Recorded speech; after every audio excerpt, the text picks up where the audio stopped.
My name is Rison Odel, and I love J Ross TV. Hey, what's up, y'all? This your boy J Ross hanging out with my guy. Man, we sitting up here chilling, man, at the Marriott, man. He getting ready to hit tonight with Brian Culbertson at the Chesterfield Jazz Fest. And man, you talking about a cat that can play, man. I mean, dude, hey, man, like when you was growing up, man, how did you develop that feel, man, that groove? Man, I don't know where it came from. I think, I don't know, it was almost innate. But I think my grandmother, she played every instrument. Your grandmama? My grandmother. Straight up? My grandmother. Go ahead on. She introduced me to, what's this guy's name? Liberace. I ain't saying a word. Right.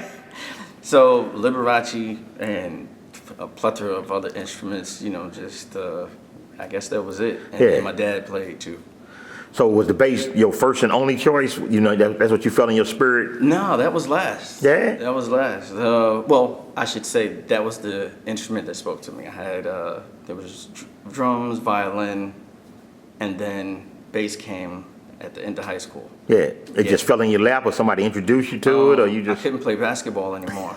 Yeah, so, man, I went and picked the bass up, and I was like, it just happened. So within a year, I was like on my first professional gig. So it came pretty natural to you then? Yeah. So was it anything you did to enhance it, you know, where it felt natural? Did you practice on anything in particular for like cats that's growing up now? Yeah, I mean, I listened to everything and everybody. So while I was listening to bass, I was listening to every other instrument as well. Yeah. Because I played other instruments, so, but I listened to every other instrument. When it came time to solo, I listened to a lot of horns. When it came time to dexterity, I listened to a lot of Stevie Wonder, you know, all of his lines, and etudes, violin, and orchestral works when it came time to composition and all that kind of stuff. But yeah, man, I mean, I could do it all from the bass. Yeah. And it was amazing. Yeah, so remembering your first gig, when you stepped out there, were you afraid, nervous, you know, sweating like a pig under a fence? No, the first gig, you know, I didn't have all of that. Yeah. You know, you get all of that kind of later. But yeah, I was ready. I was ready to go. Oh yeah? So you sat at home, you practiced, you got your fingers tight, you know? Yeah, I went in not knowing what level I was on. I really hadn't figured it out yet. So, did you even care though? No, it was just a thing. It was just, I was just glad to be doing it. Yeah, so you sitting at home, you thinking to yourself, man, I'm feeling pretty good about this. I'm grooving, you know? Yeah, well, I didn't know if I was grooving, but I didn't know if I was grooving. I was just glad to be a part. Yeah. And for the most part, that's the way I am all the time. I'm just glad to be a part. I'm glad to get the call. You know, it's amazing to me. So in getting that call, man, are you hitting with Brian Culbertson tonight? Yeah. You know, the initial call, man. How is it for a cat, man, when the phone ring and they say we want to use you? What goes through your mind and your heart and your spirit? I thought it was a joke. Yeah. Yeah, Chris Mescal, he called me. Big Chris, drum extraordinaire. Yeah, Chicago. Yes, sir. Yeah, man. He called me. I actually thought he was joking. Yeah. You know, because he was, you know, joking about my bow ties, and it was like, and like I literally thought he was joking. But then, you know, a few months down the line, or a month later, he was like, "Oh man, you got." I was like, "Okay, cool." And it really didn't become a thing until I would say after I'd done a few shows with them, and I thought I was just like kind of just helping out. And they was like, "Nah, you're it." Yeah. Yeah, so walking out on the stage for the first time, you got all these folks screaming, man, and yeah, man. Yeah, man. What you feeling like then? Yeah. It's a bit intense. What you mean, man? It's a bit intense. Because see, most cats will never be able to get that feeling. Right. You know what? They would never feel what you felt. So kind of give them like a little bit of what was going through you when it first hit you, the wave of yay. I mean, I've been doing it for a long time, but I guess I should say like it's almost like every other time, man. Like it's a rush. Like I don't know if anybody has ever jumped out of a plane, but it's kind of like that. It's a super adrenaline rush. You can either be afraid of it or you can embrace it. Yeah. Yeah. So you up there grooving now, y'all in the middle of the song. Oh, man, the that's groove, the best ever. yeah, the groove rolling. That's the best And I ever. see you when you break down with your knees bent and you going into that thump mode, man. Yeah. You grit your teeth, man. And that's that bass just all permeating through your body, man. So you swelling up. Now when you doing this in your mind and your creativity, Yeah. do you see like colors, or how do you build your creativity to let it flow through you? You know what? When it comes time to building creativity, man, I'm actually like listening to everybody else and Yeah. vibing off of what everybody else is doing. And I mean, somebody might do, the guitar player might do something that's Showcase. Yep, killing.